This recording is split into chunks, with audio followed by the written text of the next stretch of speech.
What's going on, everybody? Welcome to the Always Hope podcast, a production of Willwood's Faith in Marriage. This is Dr. Mario Sakasa, and I just pray that you're having an amazing day today. Well, are you ready for an honest, heartfelt, and hope-filled conversation about the experiences of being a single woman? I know what you're asking. How, Mar, do you know anything about that topic? Because clearly I am not a single woman. But joining me on the show today are Maria Spears Mumaugh and Meghan Elfelt, creators of the Intentional Single course designed specifically for single women. So this episode is full of great dating advice for women. How to not just be waiting around for Mr. Right to show up, how to hold on to your desires for marriage together with the realities of your circumstances, how cultural messages of perfectionism impact dating, ways that women can show more appreciation for the men that they're dating, the importance of friendships, not just between the sexes, but also friendship between opposite sex, and how women can learn how to flirt and drop the hanky well. While this conversation is geared for women, I have to say, if you're a guy listening to it, you will be greatly blessed by it because it will help you better understand what women are looking for in the dating scene today. So if you find this episode helpful, please share with one person who you think will benefit from it, or please consider leaving a rating or writing a review on Apple Podcasts or on Spotify, or just sharing with your folks on social media. So let's get into this conversation with Maria Spears Mumaugh and Meghan Elfelt.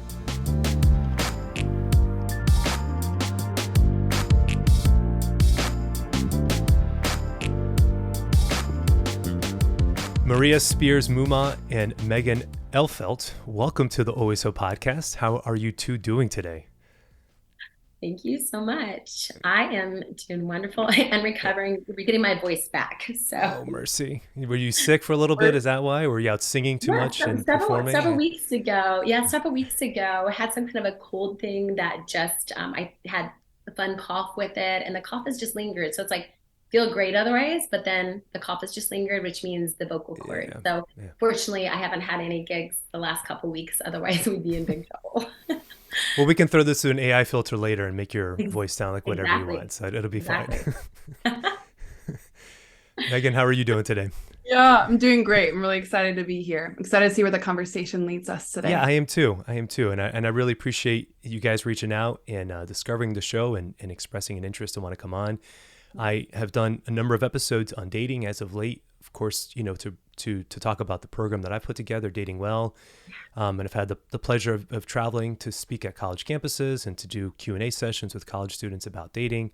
And so this is clearly a topic that my listeners are interested in, and the people that I speak to are interested in as well. So I'm grateful to have this discussion, to hear more about the work that you guys are doing.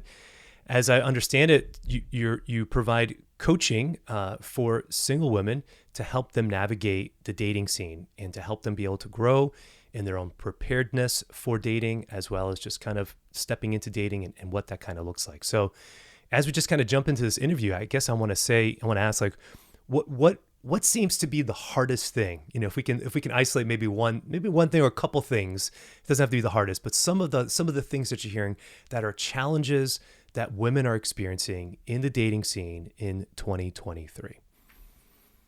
Yeah, so there's a lot, but I think one of the things for a lot of the ladies is really just feeling like they're alone, you know, feeling like, okay, I'm single, I want to date, but I'm not getting asked out, so something must be wrong with me.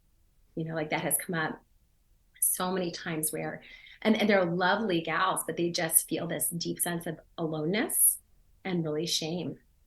Like that has come up time and time again. And we were talking about this actually earlier about, you know, if we were to say, what are some of the main things that are such a challenge? And I think one of those is ladies feeling like they don't know what they're doing wrong.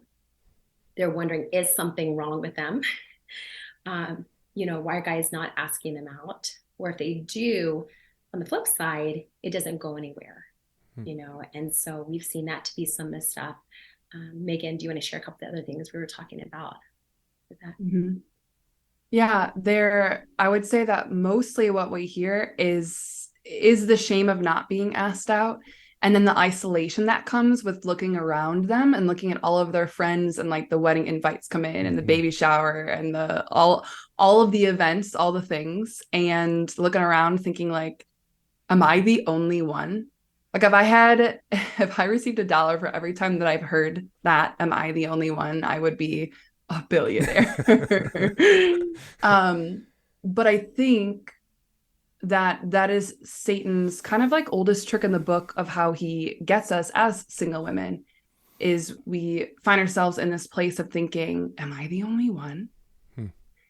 And the havoc that wreaks in our internal world is really, really challenging to get out of that mindset and like out of that space. And I think it goes back to this space of, Maria and I so often talk about this, is we've stopped believing that God is good. Yeah.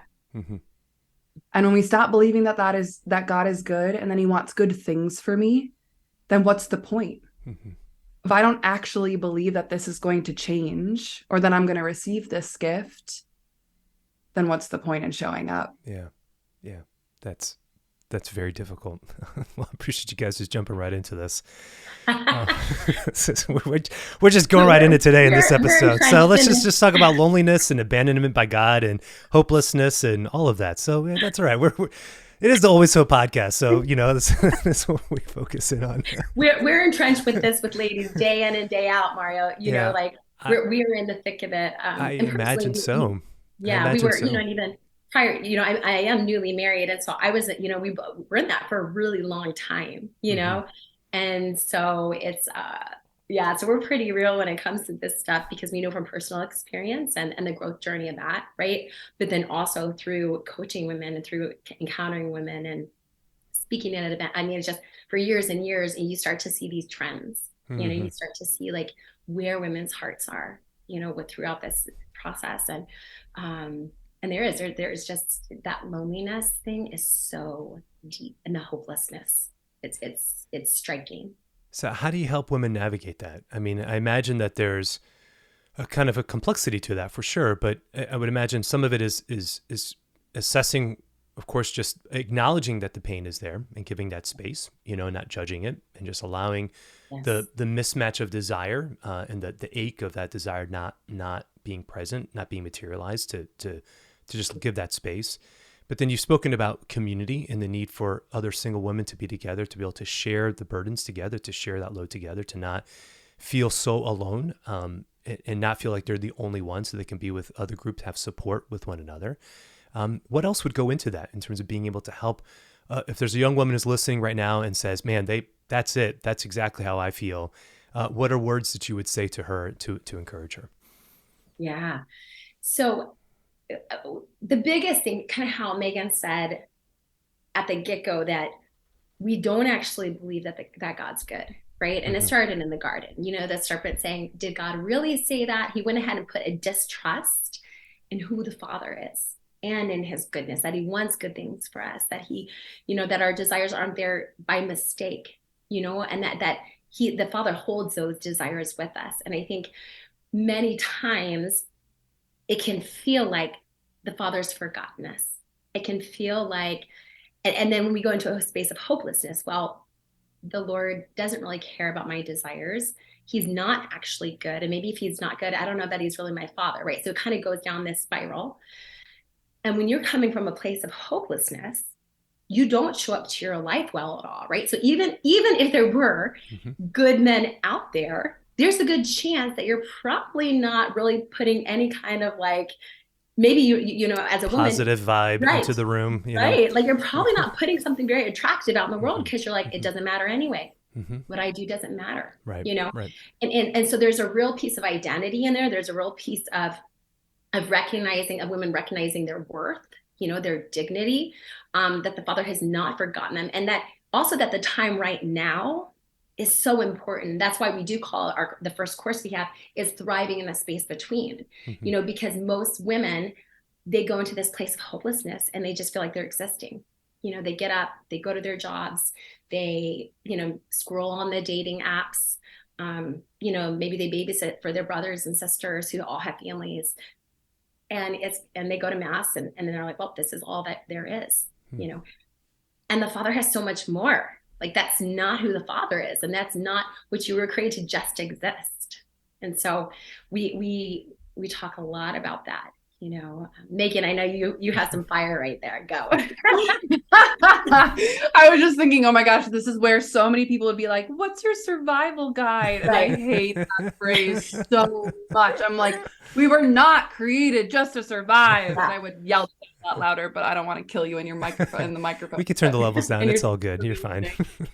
I hate that phrase so much, their survival guide, because going back to who we believe the Father to be, he didn't just create us to survive, ladies. Like he created you to thrive in whatever season that you're currently in, and your season matters. And I think so often in the Catholic world, we hear like vocation, and it is kind of stuffed down our throats. And unfortunately, I think what is not addressed first is that in every season of your life, you're actually called to a different mission, and to use your talents and your gifts specific to that season of life. And that your talents and your gifts are on loan to you. So like what's on loan to me right now, I may have some of these talents and gifts for the rest of my life, or I might not. And if I'm not showing up to this season well, I'm missing out on all these incredible experiences that God is just waiting to gift to me. And he's given me free will, like the greatest gift that God has ever given us. One of them, I would say, is our free will that we get to choose. And if we're not choosing to show up with our gifts and our talents, we're miserable. Been there, done that. Wouldn't recommend it. And all the beautiful opportunities that God is awaiting to give you when you do accept your talents and your gifts actually open you up to all these incredible opportunities that are just waiting for you. You have no idea. Yeah. But that process of uncovering and that process of unearthing is uncomfortable, which is why so many people, it's like 10-foot pole, talents and gifts, because we think, oh, if I enter into that, that's going to take away from my vocation of being a wife and a mom. Yeah. That is so often what Maria and I also hear in coaching, is that entering into my talents and gifts means that I can't be a mother, or I can't be a good wife. I can't have both. You mean specifically like if somebody's pursuing education and a career, or are you saying also just like what you mentioned earlier about having the time to be able to be more available to your brothers and sisters who have kids and nieces and nephews? Are you saying if investment in either of those, is that what you're saying, is a distraction, or no? What do you mean all of those. So I have a band and women's ministry called His Own, and we did a poll on our social media several years back, and the question was, number one, how many of you guys want to be wives and moms? And it was like 65%, 75% wanted to. And then the next question is, first of all, the first question was like, how many of you guys are married? I think it was only about 30%. The second question was, how many of you guys would like to be? And again, it was like a high 65 to 70, that's directly proportional. And then the third question was, okay, if you knew that God had someone for you and he'd bring them at the right time, what would you be doing right now in the meantime? And they had these beautiful answers, like I would go do some mission work. I would go ahead and get that extra degree. I would volunteer out at the homeless shelter. I would help out at this. I would start a podcast, just beautiful things, right? I would get involved more with my church or ministry or blah, blah, blah. And then the question after that was, and how many of you guys are doing that, right now? The results were staggering. So few people were actually doing those. And when asked, and then the follow-up to that was like, why aren't you? And it was like this deep-seated fear, if I go after any of those things, except for just kind of waiting right here, so God can bring me my husband, right? If I go after any of those things, it's somehow I'm going to miss out on my vocation. It's going to not gel with my husband or with being able to be a wife. Somehow it's going to mess with it. And it's a robbery, right? The Lord gave us our gifts and talents for a reason. And many times we end up meeting someone through the process of using our gifts and talents, of serving, of loving, right? And so there's almost this fear, and we know that fear is not from Jesus Christ, that fear of actually stepping into that. It's deep for so many of our ladies. I mean, it's really deep. Yeah, absolutely. And I can see that. And I understand and appreciate that for sure, what you're saying. And recognizing, okay, so there needs to be kind of like a balance here, which is that you can hold on to the desire and the longing for a husband and for family life, while at the same time saying, okay, if that isn't happening right now, Right. I can try to force that to happen, which probably isn't the Lord's will, because, Right. we have to kind of let that go a little bit and say, okay, God, I'm giving this to you. That's the surrender piece, but I'm obviously still alive, and I'm still called to be faithful in my walk with you. And so where am I now? What does reality look like now? And so what are the things that I can do now? And I think that is the question of faith, is to say, okay, can I pursue these things in a way that then doesn't feel like I'm taking away from that other desire? Like, it's okay. And that's hard, is to say, okay, this is what I still really want, but it's not happening right now. And so I need to kind of just let that go a little bit and to say, okay, well, where am I now? And where's the Holy Spirit operating within my life now? And what are those gifts and talents that I have?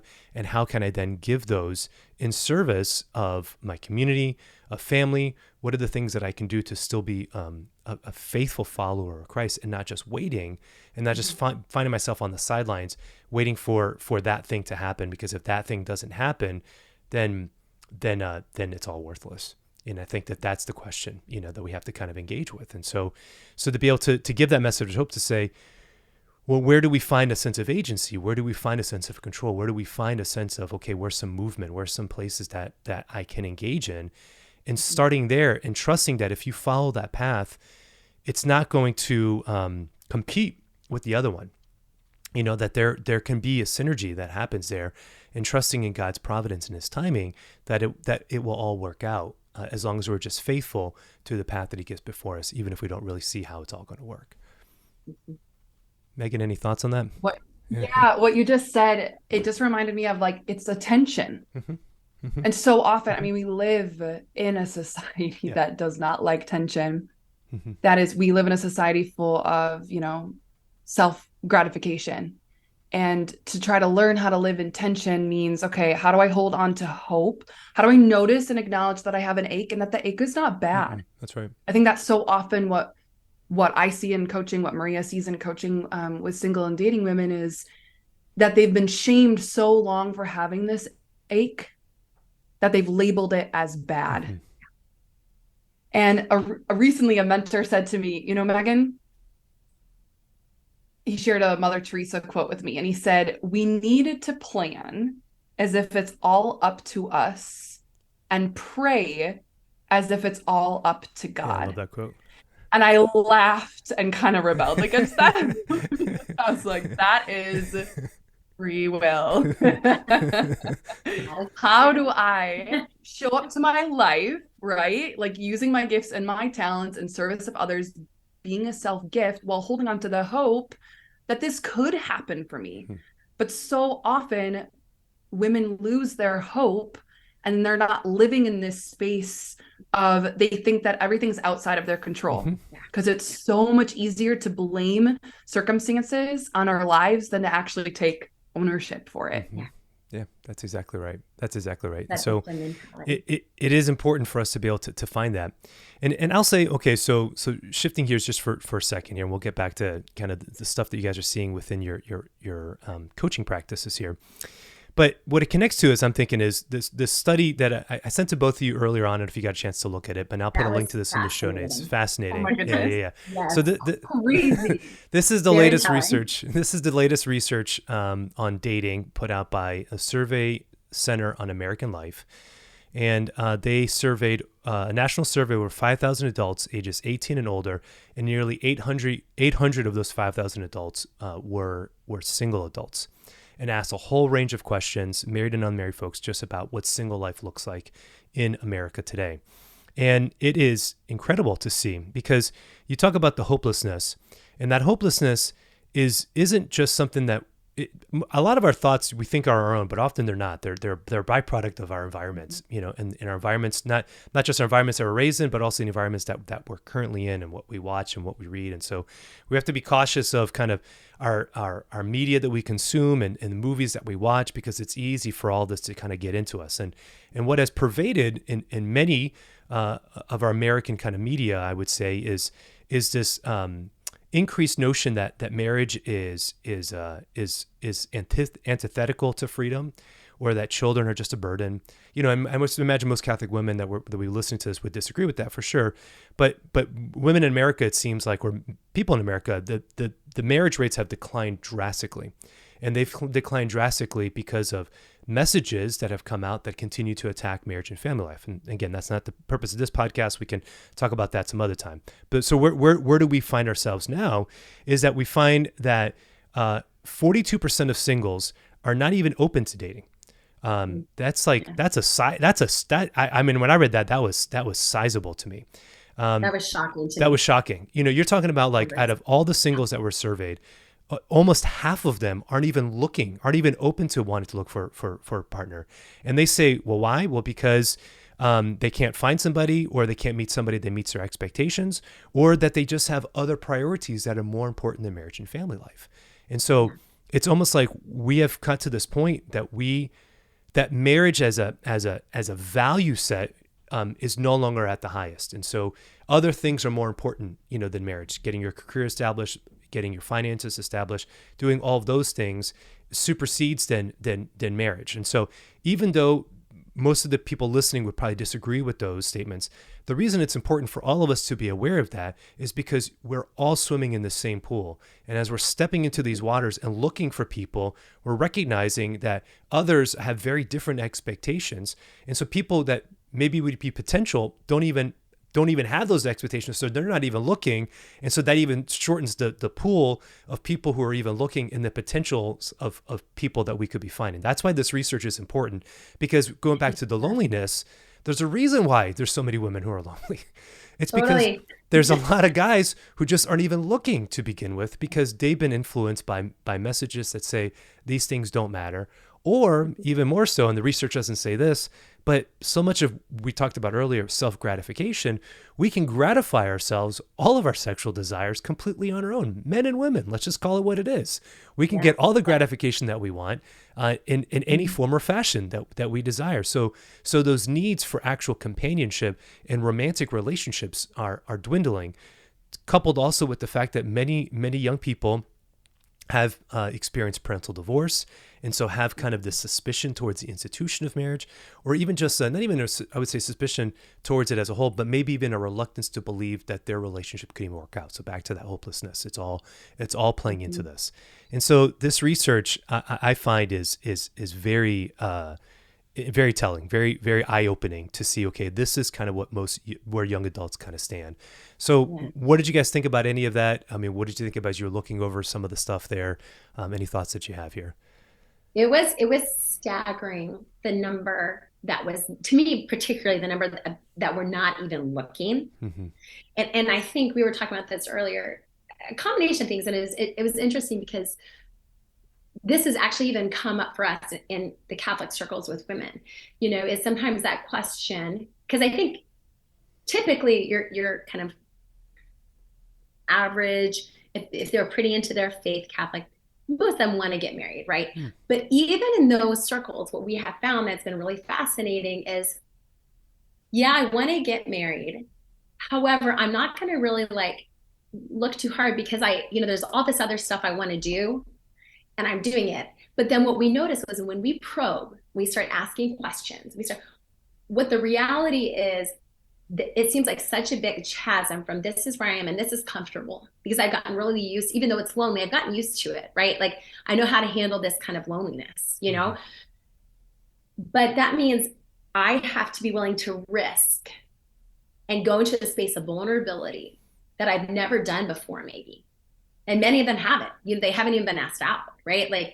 Or if they have, it's maybe they've said no, and because there's such a fear of actually stepping into it. And I think culturally we've gotten to a point where, because of the high rise of divorce, because of porn, because of, so many different issues, right, surrounding this, we, instead of recognizing the gift and the beauty of marriage and self-gift that is and that it requires, and on top of that, the vulnerability, that is something I remember a therapist friend of mine once saying that vulnerability is the one thing that everybody craves the most. And it's also the one thing everyone is scared to death of the most. Yeah, that's right.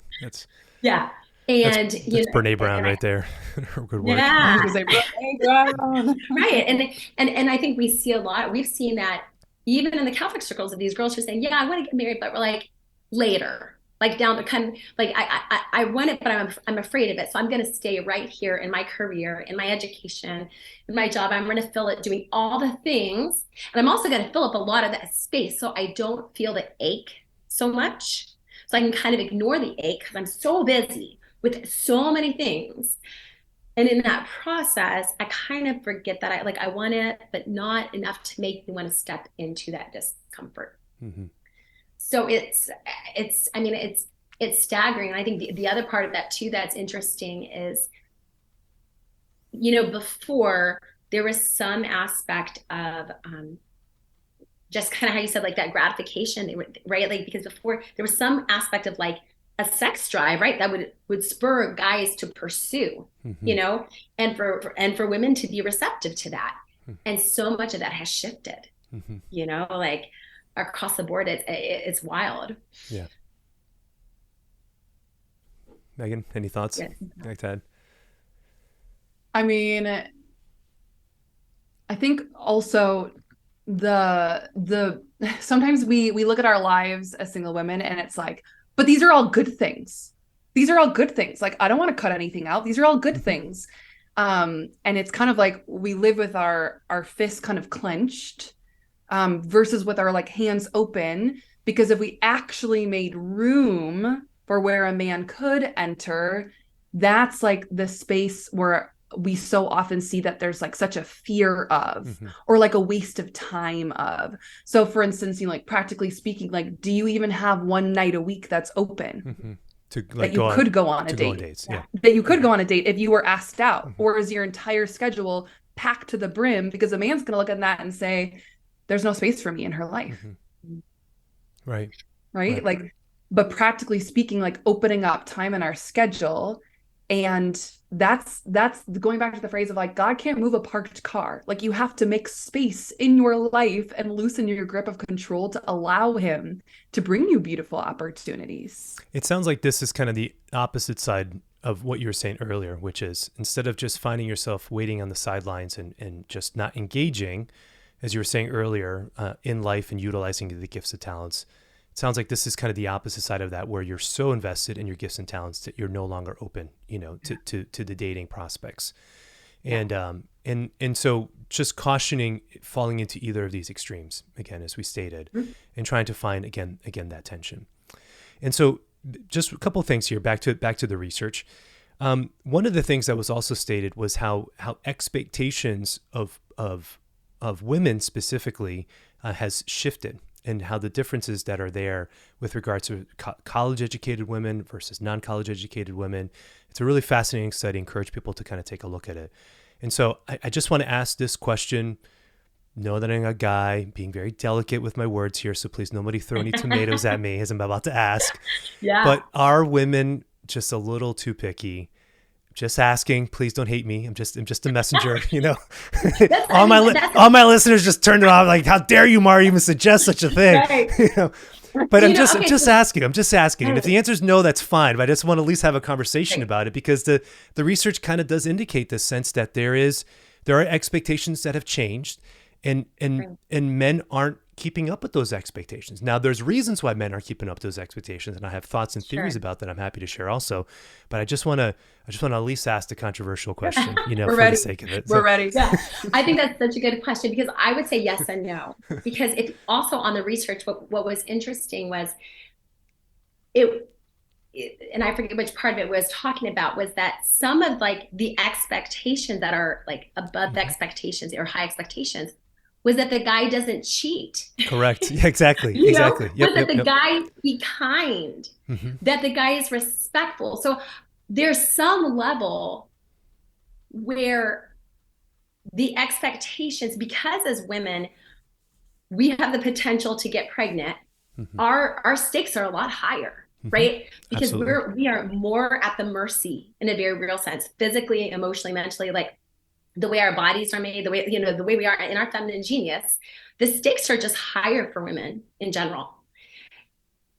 And that being said, I think there also has been a space where women can have this glorified idea, right, of kind of the perfect man versus something that we bring up sometimes in coaching and questions that we ask is, you think about all the good things that your husband's going to have, but do you ever wonder, I wonder what his wounds are going to be? I wonder what the things are that he's going to struggle with. Mm-hmm. I wonder what the things, and I a lot of times, yes, sometimes the expectations are too high, but we've also seen a lot of times expectations are like, I would consider them kind of like those at one point were the norm. Mm-hmm. There wasn't anything super high about it. It was just, that should be a general expectation, right? Mm-hmm. For a man. Megan, what do you have? Like what?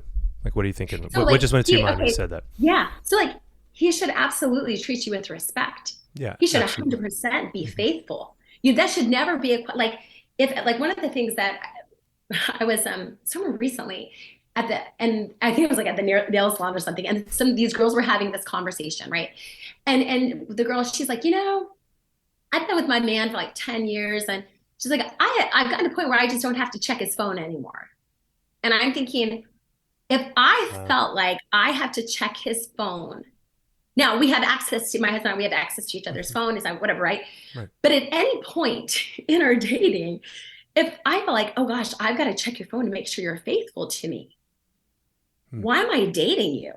Mm-hmm. Because like that trust factor, right? Like if you don't have trust, I don't know how you have a relationship personally.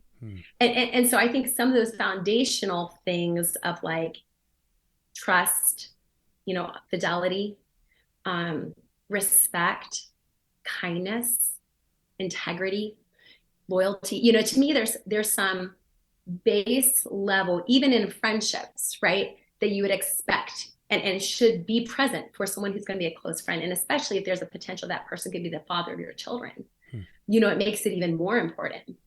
So I think there's some base level of expectation that nowadays people would say, well, you're asking too much. And that part I disagree on, Now that being said, I do think also, I want him to be 6 feet tall. I want him to have been military. I want him to have been, I think there is over and above and beyond too, so I think that exists also. I think sometimes we have these, he's got to be this like perfect Catholic and never had struggled with impurity and blah, blah, blah, and stuff like things that's like, you guys, Jesus Christ is there, right? Like, but your man is not going to be Jesus Christ. That's exactly unless you're right. His sister. Yeah, that's right. Yeah. I think the other aspect of this of like, are women too picky? On like one side of the coin, you have like a whole, on one side of the coin are the women who look at, being asked out as a marriage proposal. Let's just like call it what it is, right? That it's like the end all be all. Yeah, and it's like, how did we get there? What is happening? Yes.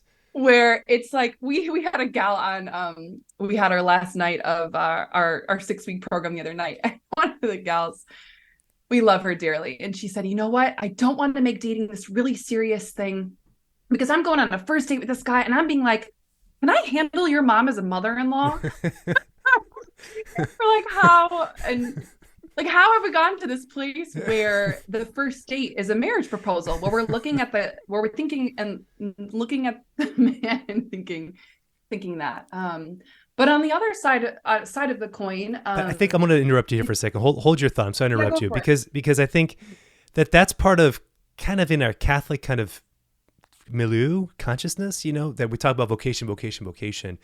And so this is something that in my program, I talk about 5 stages of relationships and friendships, and then just kind of casual dating, and then intentional dating, and then engagement, that piece. When I go on college campuses and I talk about casual dating as like a possibility, I mean, I get like more comments and questions about like that than anything else. And I'm like, well, I'm not saying casual sex, all right? So let's define our terms, all right? I'm not defining casual dating in the same way maybe that the world does it. So if that's the connotation that you have, absolutely. But when someone's asking you, like you're saying, when someone's asking you on a date, even if you're friends, it's still just a first date. It's not, this isn't like for all of time and eternity, the Lord has given me this person, and I have to discern in this one moment if this is the person. I got to be thinking about marriage. And I mean, it's like, just calm down. Like, can you just have a cup of coffee and chat? And is there a natural conversation that actually happens?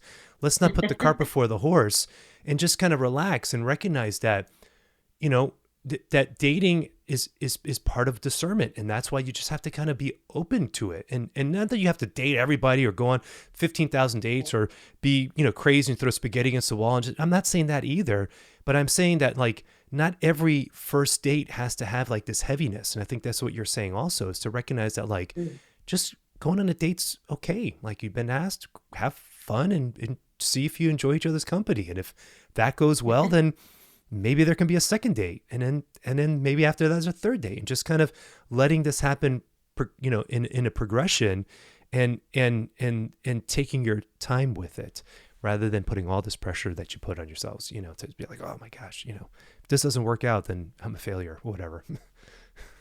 I thought the statistic in the study was so fascinating, of how more young adults are dating their friends. Yep. And the study, you guys check out the study, it's so cool. But the study looked at ages 18 to 29, and I'm just going to group together this statistic. It was like 44% of young adults ages 18 to 29 date their friends. And then the statistic, let me do my math here, is 33% of ages 30 to 49 date their friends. And I just thought that's really fascinating, because we hear so often, like, online dating is the only place, we're in a post-COVID world, da da da da da. But look at this, look at the stats. You could see it, like, in friendships that are leading into it. But I think also, we don't know how to be friends.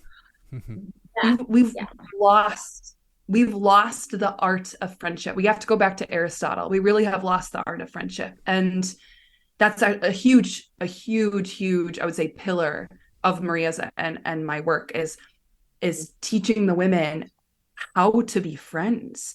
Because so many women, Maria, that we coach, they don't have friends, or they don't have a community that supports them. And when you say friends, are you saying like friends with other women, or friends with men, or both? Just friends in general? Like, what are you meaning, Meghan?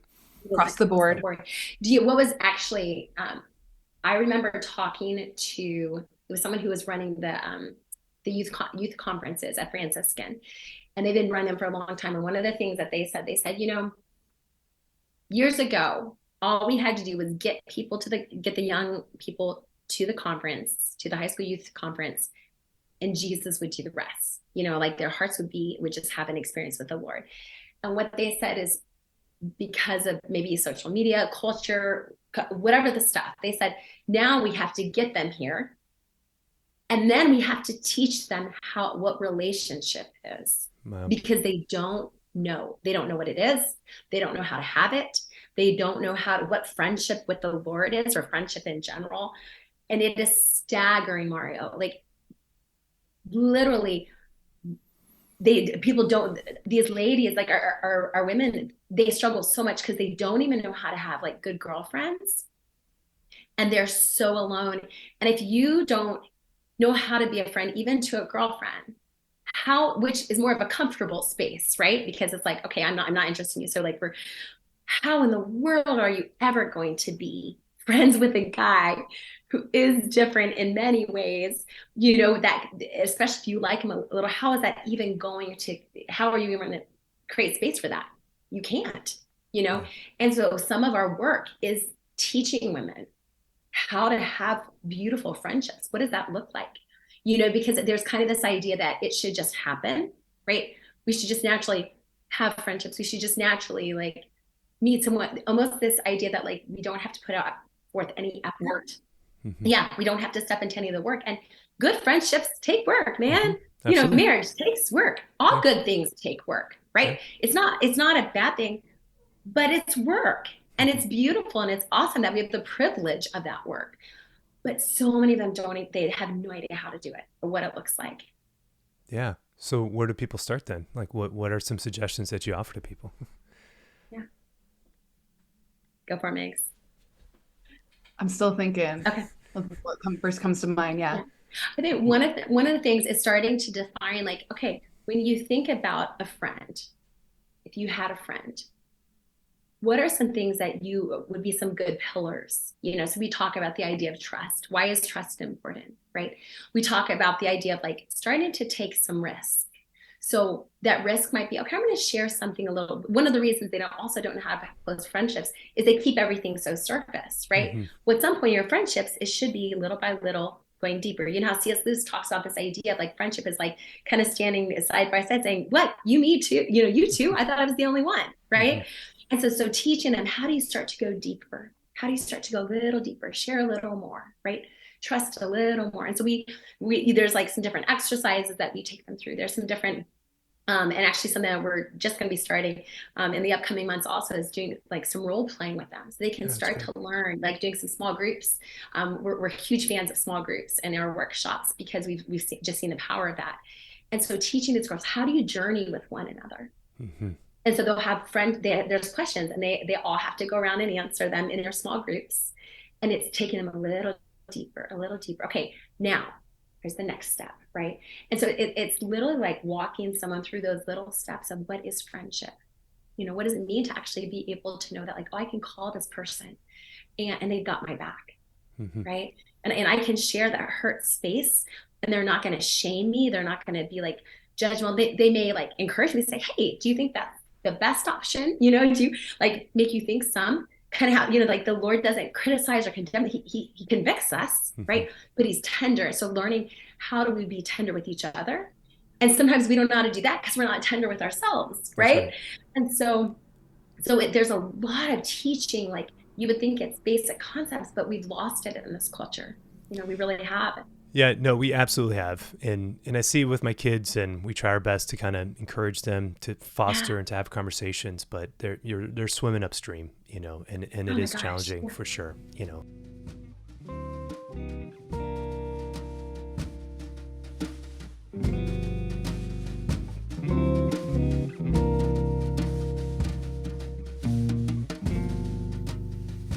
Hey everybody, this is Dr. Mario Sacasa taking a quick break from my conversation with Meghan and Maria to just encourage you to check out my program, Dating Well. If you've been enjoying this discussion about clear dating advice for single women, but also for men, my program, Dating Well, will help you be able to gain a better understanding of what relationships look like in today's scene. I take you by the hand and walk you through all the nooks and crannies of the dating scene today, knowing how to be able to navigate dating apps, long distance dating, but then also being able to know when you actually are in a relationship, what are the conversations you should be having? What are the red flags you should be looking for? What are the green flags that you should be looking for as well?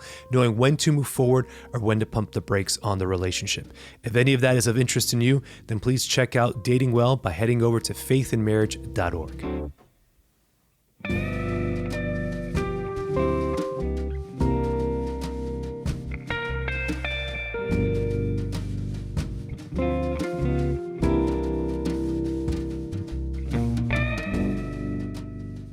So shifting gears here for a little bit, we can come back to some of this if we need to, but thinking about, back to some of these kind of cultural messages and the challenges that men experience. I think men sometimes don't know how to lead in a relationship because, well, the messages are mixed for guys. Yes. And they're mixed for women too. And I think for women though, one of the messages that's become pertinent, and we watch a lot of movies in my house, and I don't know if you guys do, but I love films and we talk about it with our kids. And one of these kind of archetypes that's been emerging has been this kind of superwoman, the woman who kind of figures everything out easily, has all the powers, doesn't need anybody.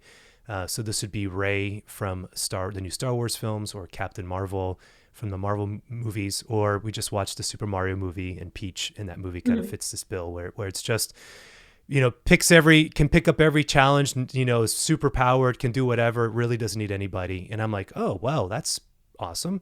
Wish it was that easy for the rest of women. This is like, right. I'm like, I don't even have girls. I only have boys, but I'm like, if I had girls, I'd be like, that message is a lie. Do you understand? Right. Like, you're going to struggle, and it's okay for you to struggle. It doesn't mean that you're bad or that you're wrong. Like, it's okay for you to have struggles along the way. So this kind of perfectionism is very pertinent in the culture. Which is why Encanto was the counter narrative to that, and why that movie was so popular, because I think it really put its finger on that. But again, another podcast. So, but guys see that. And so we're like, well, if these women are perfect, then how do we approach that? Mm-hmm. How do we take a lead in that? And how do we move in that? And then also if guys are, the primary message is well, toxic masculinity, and it's just, it's we're just a bunch of goofballs. We don't really know how. And again, there's a challenge for men to step up. Agreed. There's a challenge for men to learn how to be more respectful. Absolutely. There's a challenge for men to put the devices down and to be focused on the person in front of you. Absolutely. 100%. Yeah. But even guys who do that and are living virtuously still struggle with knowing how to lead in 2023. Like, what does that look like in the modern context? Before it was easier because of differences in social economic class and status, and women weren't as successful in school or in work. That's gone. And I'm grateful that's gone, sincerely. Like, listen, I'm happy that women are taking leadership roles and have voices in key spaces. I'm 100% for all of that. And so, but it's making it, there is a challenge for men to have to step up in that also, and to say, well, how do we still lead in a space where maybe my wife is making more money than me? Maybe my wife is, or the girl that I'm dating is going to have a more lucrative career than the one that I'm pursuing if we're college students. How do I pursue that? And how do women open their hearts up to that as a potential scenario as well? So I know I'm throwing a lot out there, but I'm just asking, I think this is an important question, because guys want to know, how do they take a lead in this space where it is more, there is more equality between the sexes in education and in the financial sector? We dive into receptivity. And I think the art of receptivity is a hidden art. It's a hidden gem. Mm-hmm. And as women, if we lose the art of receptivity, then we're living on a hormonal level with really, really high levels of testosterone, because we are taking care of ourselves, or we're single for longer, or we are in those jobs that we're surrounded by, we're making a lot of executive decisions, or we bought a house, or we bought a condo, and when your testosterone rises, well, you're living in a space where your estrogen is really low. And as a woman, that actually is really unattractive to a man in the level of attraction. And learning literally how, and this is such an interesting phrase to say in the 21st century, it's 2023, learning how to turn back into a girl, and learning how to decrease your levels of testosterone and increase your levels of estrogen is actually really, really key to total level of attraction for the men. And so I think this plays totally into receptivity, because if you're so used to taking care of yourself and making all the decisions in your life and being the problem solver and being assertive and leading, you have to learn the art of receptivity. Maria, I know you want to jump in here. That's are you honestly asking before you jump in? I just want to ask: Are you saying that you've seen studies that are saying that women's testosterone levels are higher in those executive positions? I was going to say, there is Dr. Oh my goodness, I'm blanking on his name. I'll think of it and I can send it to you, because it might be an interesting reference point. Yeah. But some of the research on this was really fascinating, is that culturally what's happening is, for women, when we we're boss babe, right? Got your stuff together, you're getting after it, you're top of your I thought you were going to say another B word. I was going to have to bleep you out there for a second. So. Oh goodness, no. when you're on top of that stuff, okay, you're totally taking care of yourself, boom, boom, boom, boom, boom, okay, that actually elevates our testosterone levels. And for women, when that happens, your estrogen goes down some, your testosterone elevates. It actually puts us in a state of stress, higher cortisol, higher stress levels, and it's not conducive for a good polarity between, because there's meant to be a complementarity polarity between men and women, right? It's a beautiful God thing. For men, it's opposite, right? This culture really tries to feminize men. It doesn't. It's my husband and I talk about this all the time. The world it's not kind to either of them, but I think in a particular way, it has really shamed men for being men. And it's and then you also look at all the estrogen in the water from birth control and the way that affects hormone levels and all this. But for men, when they're in a space and being encouraged to be more like feminine, that actually lowers their testosterone, elevates their estrogen, which for them causes an increase in stress and cortisol and all of that. Okay. And makes them less attractive to women also. Is that right? Yeah. Just like the converse, like you stated. Yes. Yeah. So both sides. So what ends up happening, and actually is really, so we were reading this, both my husband and I were reading all this research on this, and it was really fascinating because when we were dating, we would see this play out. So what would happen is like, I had been going, I've always had my own businesses. I've always kind of been my own boss. I have 5 brothers. Like I grew up in a space of like, there was a lot of masculinity, kind of like dove into that place. Right. Mm-hmm. And I wasn't the baby, so I wasn't necessarily like doted on, right? Yeah. And so I would have been like, just getting after it. And he'd drive in from out of town, and because we dated long distance for a while there, and I'd be like, I just finished like all these coaching calls, and then I was like making dinner, and he'd come over, and we just like could not connect. I mean, it was like pulling teeth. And he's like, "Why don't I finish dinner? How about like you go like take a shower?" Because I also probably finished like working out or whatever. He's like, "Why don't you go like take a shower, whatever? I'll take care of this, whatever." So I would leave and go take a shower, come back. It would be, he's like, you turn into a different person when you do that. He's like, I don't know what happens with that hot water or with soap or like, what, I don't know what you're doing. But what was happening as we started learning more about this research is that when I did that, there was a little hormonal shift, which then made it way easier. Increased levels of cortisol, increased estrogen. Yeah. Right. And so then we could like connect in the masculine, in the feminine. And so one of the things, again, that we teach women a lot about this stuff with, we have a whole list of things that, like to turn back into a girl that shifts, with oxytocin and with estrogen. And so we talk about these things because, yes, are there some things men can do to lead it? And honestly, you probably can speak way more into, things to help men step into that space, right?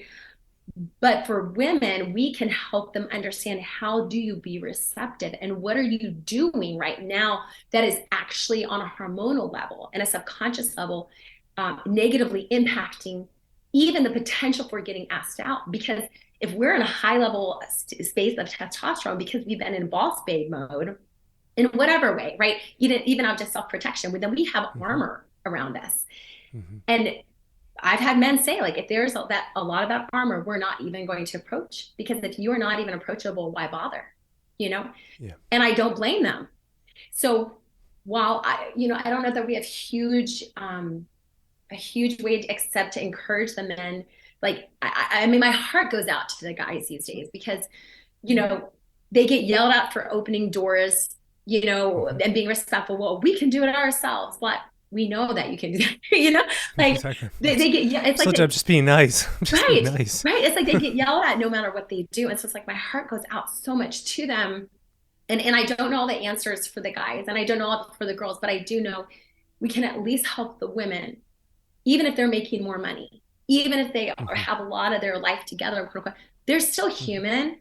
They still have like wounds, and they still have things that they need help with. They still need someone. They still need people, right? We are made for communion. We're made to need community. You've got those blue zones where the people who lived the longest, they found more than exercise, more than nutrition, more than supplements. The most important thing for longevity was community. So we know that we're made for connection and for that. And so while we can't necessarily tell the guys what exactly to do, how to do, what we can do is help to teach the women how to even create space for men to even want to pursue them, and we do a lot of teaching on it. There's been some really great, there's one gal who, and I'm hesitant to say names because some of her stuff is don't say names. It's okay. Yeah. Because some of her stuff is not great, but some of her stuff is gold. So one of the things that we've done with a lot of the stuff that we teach our girls is we take the gold and leave the dirt from these different people. And that there's ways that they can learn how to really build up the men in their lives in the way that we come across. Because a lot of times as women, we're emasculating men all day long and we don't even realize it. And that was shocking to learn. It was like, oh my gosh, we had no idea. That changed everything for me. I look at my dad differently. I look at my brothers differently. I look at my friendships differently. I date totally differently. I had no idea that I was unknowingly emasculating men all of the Mm. time. All of the time. Yeah, I cried a lot during that season of reading that research and then watching it play out, because then when you know how women emasculate men unknowingly, or maybe knowingly sometimes, right? There's malicious women out there. Um, I see it in my everyday life now when I'm out and about. I see it in parking lots. I see it with how women interact with men at in the line for with the cashier. I see it with, husband wife duos walking around and how they talk to each other. Like, I see it all of the time, and my heart breaks because, you as men, you're so lovely. You guys are amazing. And we don't, as a society, we do not give you the credit that you deserve at all. And so Mhm. I think Maria's and my role is helping women in the single and the dating space is in addition to learning how to thrive in your single years and preparing for dating, but also with this understanding of who are men and how can we show up and lift up and contribute to the men that we have the honor of journeying with in our lives. And Meghan, if I can ask, what are some of those ways that you saw that emasculation happening? What are some of Yeah, the things that so you I'm the noticed? third oldest of 11 kids. So, with that being said, I make decisions quickly. I'm so Mhm. used to organizing and delegating. And so receptivity has been so key for me in like allowing the man to take the lead and allowing him to make decisions, and supporting him in those decisions has been so incredibly key for me. I remember one of the first dates that I went on a while back when we started talking more about this research. It was like a total 180. I remember calling Maria afterwards and being like, I've never dated like this before. This is amazing. Everyone needs to know this. And it was just small little tweaks. It wasn't even anything that was super revolutionary. Mhm. But it was revolutionary to me. And so being able to share those aspects with women, I mean, even really simple things like, do we even look men in the eye and appreciate them when they do things for us? Mhm. Because so often for me, it was like, well, I can do this myself. I'm no feminist, like, Yeah, but I yeah. can do this for myself. Like, I'm fine. But those small, really beautiful ways that men serve us silently.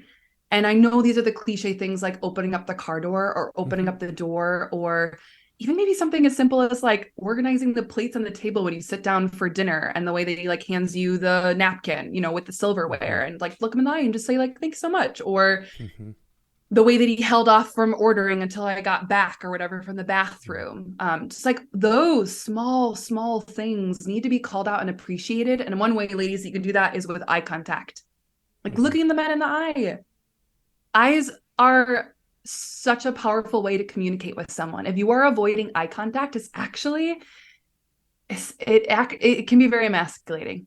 And it's also, I mean, same thing goes for friendships and relationships. But those are some of the small things that you can start tweaking, and also just asking yourself like, why. Like, I think for the women who are listening to this, who are in the dating sphere and who are going on dates, to kind of like take a little like reflection period and look back on the dates that you have gone on and ask yourself, how did I show up? Like, in what ways was I contributing to this man? Was I emasculating him? Like, Mhm. get really, really aware of the ways that you have been showing up, and then not like shaming yourself for what you didn't know, but realizing, okay, next time I'm going to do X, Y, and Z. I can't wait Mhm. for the next man to build up in this way or appreciate. Because Maria has so many amazing stories of how appreciation has also transformed her dating experience before marriage. And those stories are my favorite. Yeah, we've had actually it's really funny because one of the ways that we emasculate without knowing is withholding appreciation, right?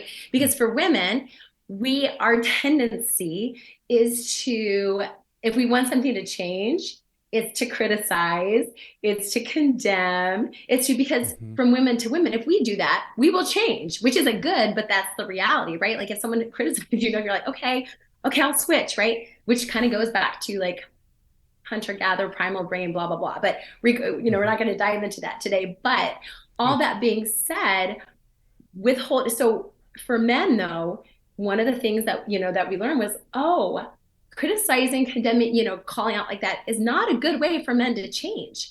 What you appreciate, actually, you get more of. And we had one of the gals, she went through our course, and she was so cute. She sent us an email later and she said, I have to tell you, she said, you know how we talked a lot about appreciation and expression of that, of like even the appreciation of the effort, right? Because what happens for a lot of times for women is we have such a high expectation of like, they did this, but they didn't do this, right? So like, yeah, he picked me up and we drove to the restaurant, but like, it wasn't the best restaurant that I really wanted.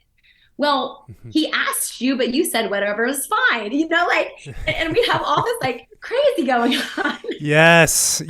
I can hear all the guys just sighing right now as like they're listening. It's like, yeah, she's saying it. Totally. I mean, we do. We're trying.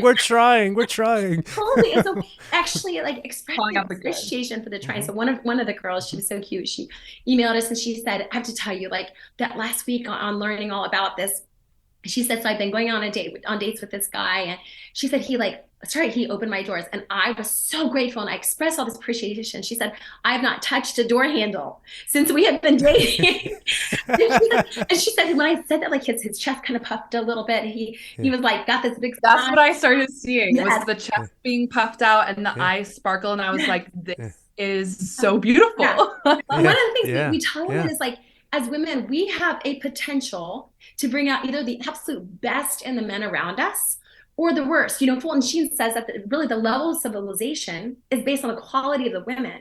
So as ladies, if we can learn some of this stuff, learn the ways that we're not showing up in a way that is actually elevating those around us and the men in a particular way, then like, okay, what do we need to tweak? What do we need to change, right? Because if they win, we win. And if we win, like it's all together, we all win together. And men kind of have a tendency, I think, in their head to play, to play by points, right? Like they want to win. They want to win with the girls, right? In some way, like they want to bring joy. They want to make you happy. They want to, like, I think one of the cool things to see with so many of them in like this beautiful intention of like, they're not trying to make your life hard, ladies.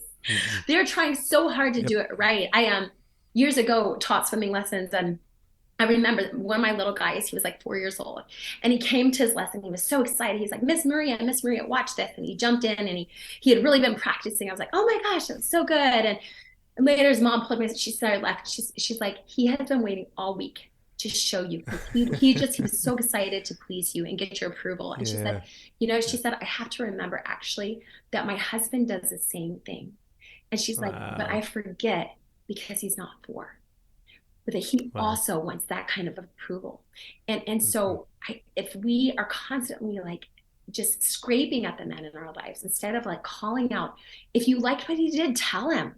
But sometimes we want to play hard to get, or we're like, oh, I don't want to give too much approval. And it's like, you almost can't give enough approval. The world tears men down day in and day out.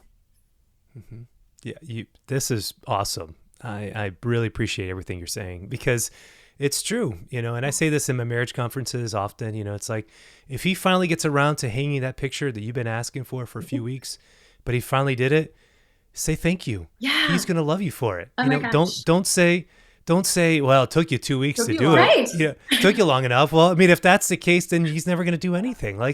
It's, and sometimes I just have to say this, with him, like when men are talking, it's like we're right here, it's surface level. Women are, there's a lot operating.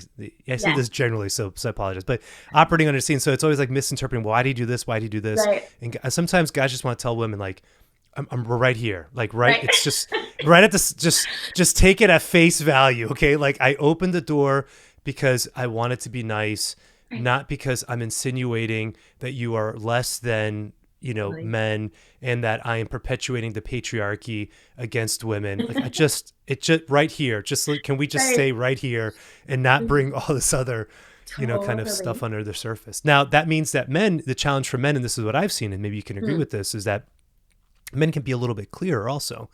And so even when it comes to like asking out on a date, like not just being like, hey, you kind of want to hang out this weekend? Like that's a little passivity. It's like, guys, you could be a little bit more forward, and not that you have to be like, hey, want to go on a date, but like be intentional that like there's something more than just us hanging out, especially if it's coming from within a friend group, which the research seems to show that's happening more often. And so to say that, no, like I'm grateful we've been friends, and I have to admit, I like you, and I like to know if you'd like to go out together this weekend. Like that phrase, it takes courage to like put it out there. Yes. But guys, that's the place where you have to step up, is that because when you make it clear for women what it is that we're doing, then it makes it easier for them to know yes or no, and also to know practically how to dress, because if we're just hanging out with just friends, then we're not going to get all as dressed up and maybe as we were if we're going on a date, and that's what it is. And so there's a place where men could be a little bit clearer to give that space, for women also. Yeah. Okay, so I know we're kind of at an hour here of our times. This has been wonderful, but I do have a couple more questions if I can sneak just a few more minutes from your time. What do you think about women asking men out? What's your opinion on that? So I'm old-fashioned. I just, in my opinion, it sets the wrong precedence at the beginning and makes women a little bit more of a pursuer, in my humble opinion. Now that being said, I do think if you've been friends with someone and you've developed feelings, I think there's space to share that. Say, hey, like, I just, as we spent this time together, I'll be honest, like my feelings are more than friends for you. But then leaving it in his court to decide if he wants to pursue that. And the reason being is that, and I've seen this play out actually a lot with friends and in different circles, if the woman is usually the initiator and is kind of starting with usually it keeps going as the initiator, and then she's upset when he's not asking her to marry him. Or I'm sorry, when he's not asking her to marry her, or it's taking him forever. And so I just think, and I'm not saying it can never work, and I know a lot of people have different opinions on that. I've just seen it, again, not 100% of the time. I've seen it cause some challenges later on because there's almost like a difference in the pursual part. And at the end of the day, most women do want to be pursued. And again, we know from theology of the body, our bodies speak a truth, right? And that men are called to be generative, and to come out of themselves. And so in my opinion, now that being said, something we also talk about is that drop the hanky, lady. Meghan talks about this. I think this is so good. We do talk about this. Well, this idea is thrown around in so many Catholic circles. Drop the handkerchief, drop the handkerchief. But I think women need to take a seat back and realize, okay, what does that mean for me? Well, so what does that expression mean for people who never heard that? What does that even mean? Okay, so dropping the handkerchief was back in the 1800s. One of the ways that women would show, ooh, I would really like this man to court me, is that they would drop their handkerchief out and about in public, and then close by the man that they were interested, maybe he was like regimental, and then he'd pick it up, and then there you had the introduction for a conversation, because back then you had to have an official introduction. Okay. So dropping the handkerchief has been around for a while now.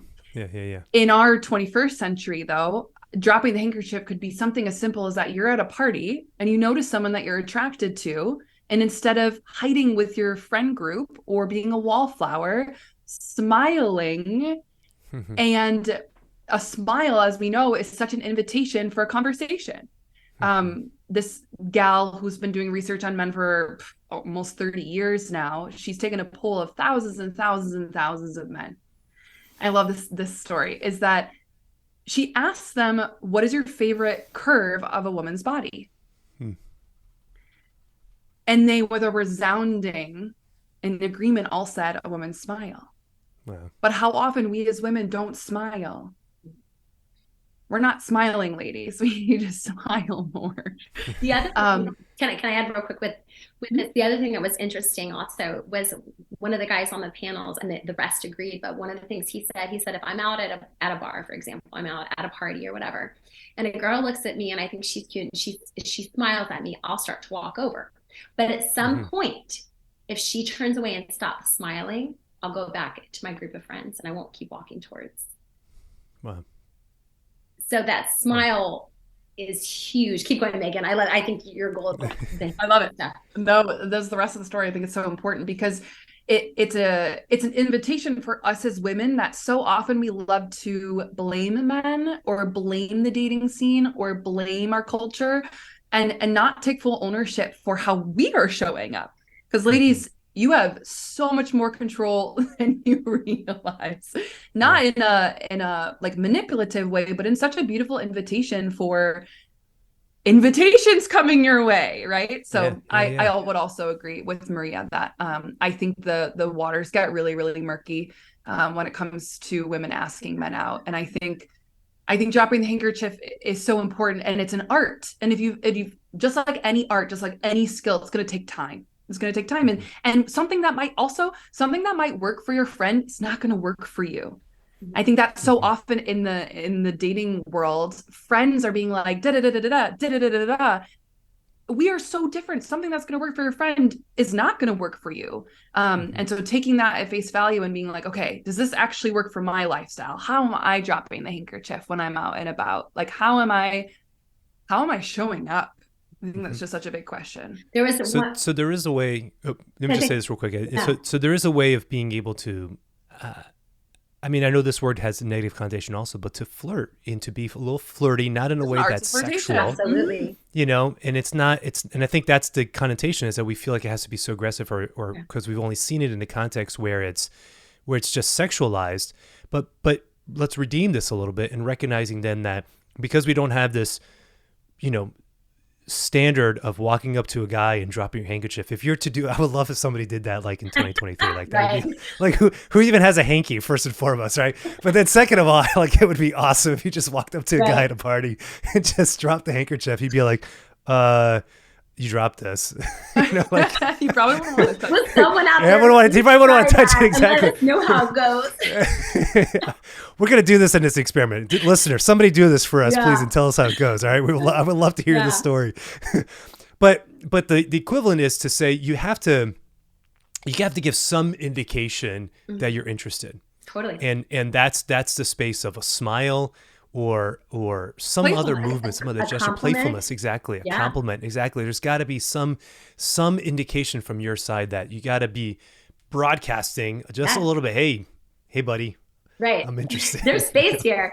There was one that here. I heard that was kind of interesting. And she said they were, I guess, talking. I think they'd been to several parties. She's like, I kind of think he likes me. But she finally just said to him, I was like, oh, this is so interesting. She said, if you asked me out, I would say yes. And then she walked away. And and for him, it was like, oh my gosh, like I totally want to ask her, but he was kind of on this, like, I just don't know if she's really into me. Right. And I was like, oh, that's so interesting. She didn't ask him out, but she just said, she basically just spelled it out from like, hey, like if you did, I would go on a date with you, Wow. Complimenting is another way to drop the hanky. I can like, hey, you're actually like really cute. Da, da, da, da. I really like your hair or whatever. I mean, I know some of this stuff sounds forward, but something my brothers used to tell me, they're like, Maria, you girls think you are so obvious and you are not.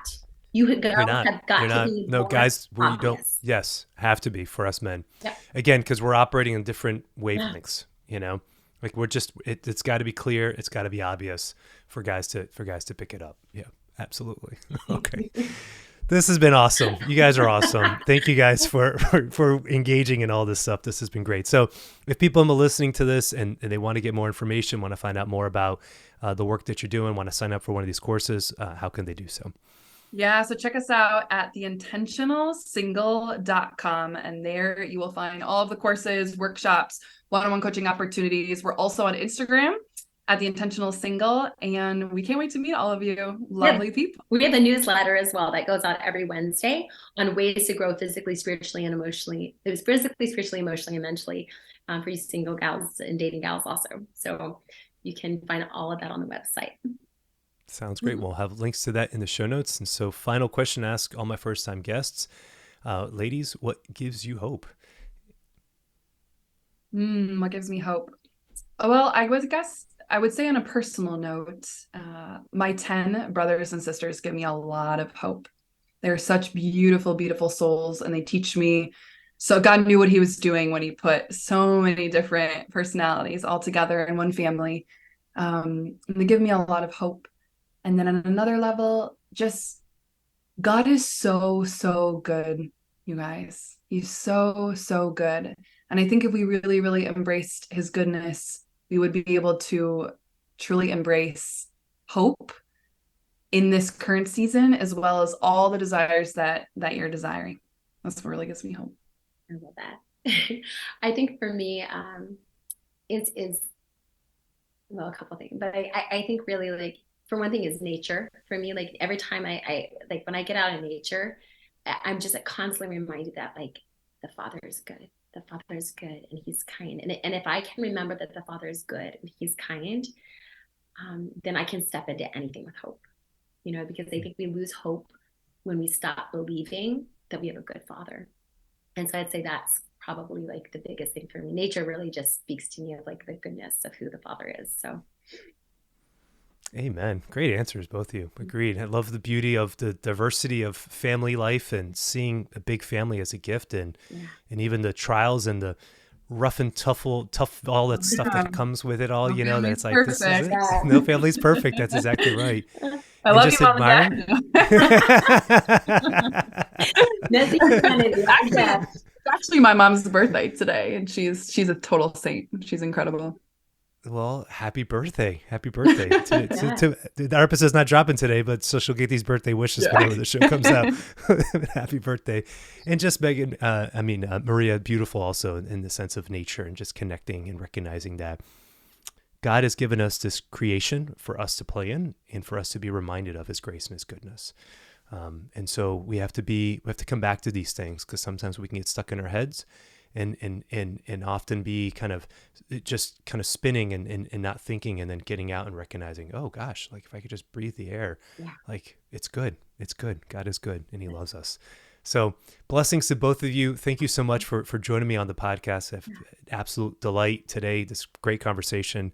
And so just keep up the great work you two are doing. Awesome. Thank you so much, Mark. Thank you for the work you're doing. It's amazing. We're inspired by you. Yeah, gives us a lot of hope. Thanks, Mario.